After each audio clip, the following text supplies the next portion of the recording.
কৃষ্ণর হৃদয়। আমাদের দেশ ভারতবর্ষ একটি ধর্ম নিরপেক্ষ দেশ। আমাদের সংবিধান রচনার সময় ভারতের বৈশিষ্ট্য সম্পর্কে এই কথাই লেখা আছে। কিন্তু কেন এই ধর্ম নিরপেক্ষতা? আসলে ভারতের মধ্যে বিবিধের পাশে দেখা যায় এক মহামিলন। নানাবিধ ধর্ম এখানে পাশাপাশি সহাবস্থান করে থাকে। তাই কোনো একটি ধর্মকে এখানে জাতীয়তার স্বীকৃতি দেওয়া হয় না। এই বহুবিধ ধর্মের মধ্যে এক শতাব্দী প্রাচীন ধর্ম হল হিন্দু ধর্ম। তার যেমন সুবিশাল বিস্তৃতি, তেমনি তার গভীরতা। এই ধর্মের পরতে পরতে ঘিরে আছে বহু প্রাচীন রহস্য, যার যথার্থ ব্যাখ্যা এখনো বেশ কিছু ক্ষেত্রে অধরা। এমনই এক রহস্য হলো ভগবান কৃষ্ণের হৃদয়। হয়তো এই নিয়ে এতটা চর্চা হতো না যদি না কয়েক বছর আগে এই হাটের জন্য একটি সম্পূর্ণ এলাকায় বিদ্যুৎ পরিষেবা বন্ধ হয়ে যেত। কৃষ্ণর হাটের সাথে ভারতের ওড়িশা রাজ্যের পুরীর জগন্নাথ মন্দিরের একটি সরাসরি যোগাযোগ আছে। জগন্নাথ মন্দির ভারত তথা বিশ্বের এক বিস্ময়কর স্থাপত্য। নানা রকম কাল্পনিক কাহিনী এই মন্দিরের সৃষ্টির সাথে জুড়ে আছে। বাস্তববাদী মানুষের পক্ষে সেই কাহিনীগুলো বিশ্বাস করা কঠিন, তবে এই কাহিনীর টানেই পুরীর জগন্নাথ মন্দির পরিদর্শনে প্রত্যেক বছর হাজার হাজার লক্ষ লক্ষ মানুষ ভিড় করে আসে এখানে। তবে এই কথাও ঠিক, শুধু কাহিনী নয়, এই মন্দিরকে ঘিরে আছে অনেক রহস্য। অনেক সময় সেই রহস্যের সমাধান বিজ্ঞান দ্বারা সম্ভবপর হয় না। যেমন প্রত্যেক বছর রথে নিয়ে যাওয়ার সময় ভগবান জগন্নাথ, বলরাম, সুভদ্রা দেবীর কাঠের মূর্তির ক্রমবর্ধমান ওজনের রহস্যের সমাধান এখনো মেলেনি। তেমনই এক রহস্য হলো কৃষ্ণর হাট, যে এখনো লোকমতে জগন্নাথ মন্দিরেই রয়েছে। কিন্তু তার আগে প্রথমেই জানা দরকার ভগবান কৃষ্ণ কে। আমাদের পুরাণের বেশিরভাগেরই আখ্যান গড়ে উঠেছে কৃষ্ণকে কেন্দ্র করে। এক এক কাহিনীর মধ্যে তার এক এক রূপ। ভাগবত পুরাণে তাকে বর্ণনা করা হয়েছে গোকুলের এক বংশী বাদনরত কিশোর রূপে। মহাভারতে সেই কৃষ্ণই হয়ে উঠেছে দক্ষ কূটনীতিজ্ঞ। কুরুক্ষেত্রের যুদ্ধের অর্জুনের সারথী হিসেবে তিনি জগৎকে ধর্মের প্রকৃত পথ দেখিয়েছেন। হরিবশ বংশ আখ্যানে কৃষ্ণের বাল্যকাল ও কৈশোরের বিস্তারিত বিবরণ আছে। তবে যাবতীয় প্রচলিত কাহিনী অনুসারে কৃষ্ণর জন্ম মথুরার রাজা কংসের কারাগারে তার ভগিনী দেবতী অষ্টমপুত্র হিসেবে। কংস ছিল প্রবল অত্যাচারী এক রাজা। সে নিজের পিতাকে বন্দী করে সিংহাসনে আহরণ করেন। কিন্তু দেবকীর বিবাহের সঙ্গে সঙ্গে এক দৈববাণীর মাধ্যমে সে জানতে পারে যে দেবকীর অষ্টম গর্ভের সন্তানের হাতে কংসের মৃত্যু হবে। এই কথা শুনে প্রবল ক্রুদ্ধ কংস তৎক্ষণাৎ দেবকী ও বাসুদেবকে কারারুদ্ধ করেন। দেবকীর পর পর সন্তানকে কংস হত্যা করে, কিন্তু কংস কৃষ্ণের জন্মের সাথে সাথে দেবতাদের সাহায্যে বাসুদেব কৃষ্ণকে মথুরা থেকে দূরে গোকুলে পালক পিতা মাতা যশোদা ও নন্দের কাছে রেখে আসেন।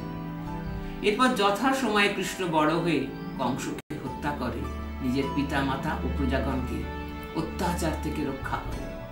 এ হলো কৃষ্ণের বাল্যকাল ও কৈশোরের সবচেয়ে প্রচলিত কাহিনী। এর সাথে যুক্ত হয় প্রেমিক কৃষ্ণর অভিনয় প্রেমাখ্যান রাধাকে কেন্দ্র করে। রাধা কৃষ্ণের প্রেম কালজয়ী এক প্রেমের আখ্যান রূপে স্বীকৃত, কিন্তু এখানে কৃষ্ণের হৃদয়ের প্রসঙ্গ পাওয়া যায় না। এই প্রসঙ্গ আসে মহাভারতের কুরুক্ষেত্রের যুদ্ধ পরবর্তীকালে শ্রীকৃষ্ণের মৃত্যুর সাথে। পুরাণ কাহিনী অনুযায়ী মহাভারতে যখন কুরুক্ষেত্রের যুদ্ধ শেষ হয়, তাতে জয়ী হয় পাণ্ডব পক্ষ। ধর্মের প্রতিষ্ঠা করতে ভগবান শ্রীকৃষ্ণ স্বয়ং পাণ্ডবদের পাশে সারথী রূপে ছিলেন। যুদ্ধে যখন কৌরবদের সবাই মৃত্যুবরণ করে, তখন সন্তান সখী বিহ্বল গান্ধারী সেই সময় ক্রোধে দুঃখে শ্রীকৃষ্ণকে অভিশাপ দেন যে যেভাবে তার সব সন্তানকে তিনি হারিয়েছেন সেইভাবে শ্রীকৃষ্ণ যদু বংশ বিলুপ্ত হবে, তার প্রিয় দ্বারকা নগরী ধ্বংস হবে, এমনকি তিনি মৃত্যু যন্ত্রণা থেকে রেহাই পাবেন না। এরপর অভিশাপও ফলে যায়। জরা নামক এক ব্যাধ জঙ্গলে গিয়েছিল শিকার করতে। তো সে সময় গাছের ডালে বসে থাকা শ্রীকৃষ্ণের পাকে হরিণের কান ভেবে ভুল করে সেখানে তীর নিক্ষেপ করে জরা। সেই তীরের আঘাতের বিষক্রিয়ায় মারা যান শ্রীকৃষ্ণ। নিজের ভুল বুঝতে পেরে ব্যাধ জরা হিন্দু মতে শ্রীকৃষ্ণের পারলৌকিক ক্রিয়া সম্পন্ন করেন। কিন্তু শ্রীকৃষ্ণের সমগ্র দেহ আগুনে পুড়ে গেলেও তার হাত কিছুতেই আগুনে পোড়াতে সক্ষম হলো না সেই ব্যাধ, কারণ সেই হাট ছিল একটি ধাতুর তৈরি, যা আগুনে গলানো সম্ভব নয়। শেষ পর্যন্ত সেই ধাতুকে সে এক কাঠের পাটাতনে করে নদীতে ভাসিয়ে দেয়। সেই পাটাতন ভাসতে ভাসতে এসে পড়ে পুরীর সমুদ্রের পাড়ে। কথিত আছে এক আদিবাসী নেতা এই ধাতু পেয়ে সেই ধাতুকে ঈশ্বরের দান রূপে পুজো করতে শুরু করেন। কৃষ্ণর হাট পুজো হতে থাকে নীল মাধব রূপে। কিন্তু ওড়িশার রাজা ইন্দ্রদ্যুম্ন এই ধাতুর খোঁজ পান এবং এটিকে পুজো করার ইচ্ছা প্রকাশ করেন।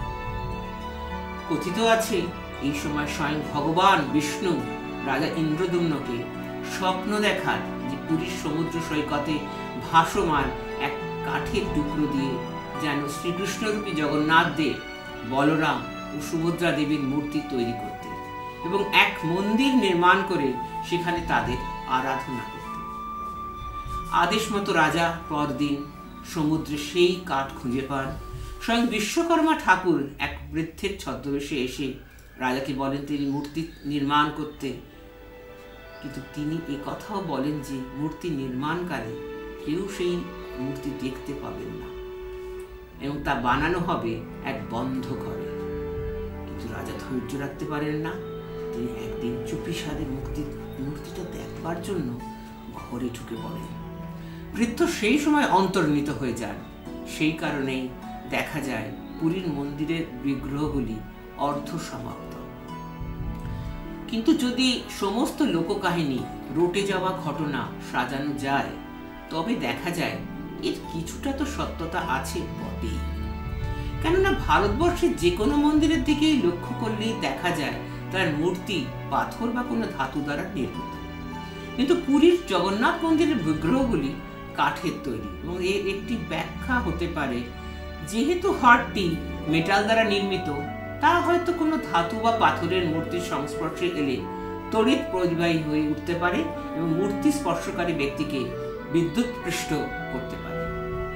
আবার দেখা যায় এই বিগ্রহ প্রতি 12 বছর অন্তর বদলাতে হয়। এর কারণ সম্পর্কেও ধারণা করা যেতে পারে যে মেটালটি থেকে নির্গত তরলই মূর্তির কাঠগুলিকে নষ্ট করে দেয়। এর থেকে এটাও মনে হতে পারে হয়তো এই তরল আর কিছুই নয়, পারদ। আর এই মূর্তি বদলের সময় গোটা এলাকায় বিদ্যুৎ পরিষেবা বন্ধ করে দেওয়া হয়, কারণ যে কোনো আলোর সংস্পর্শে এলেই হাড়টি ঘুরতে শুরু করে। তাই অনেকের প্রশ্ন, তবে কি ভগবান শ্রীকৃষ্ণের হার্ট কোনো আর্ট রিঅ্যাক্টর, যা শতাব্দী প্রাচীন কোনো টেকনোলজি দ্বারা নির্মিত? তবে এই সমস্ত তথ্যের কোনো সত্যতা যাচাই করা হয়নি, কারণ এই কাহিনী লোকমুখে প্রচলিত আর মানুষের আবেগ বিশ্বাসের সাথে এই কাহিনী জড়িত।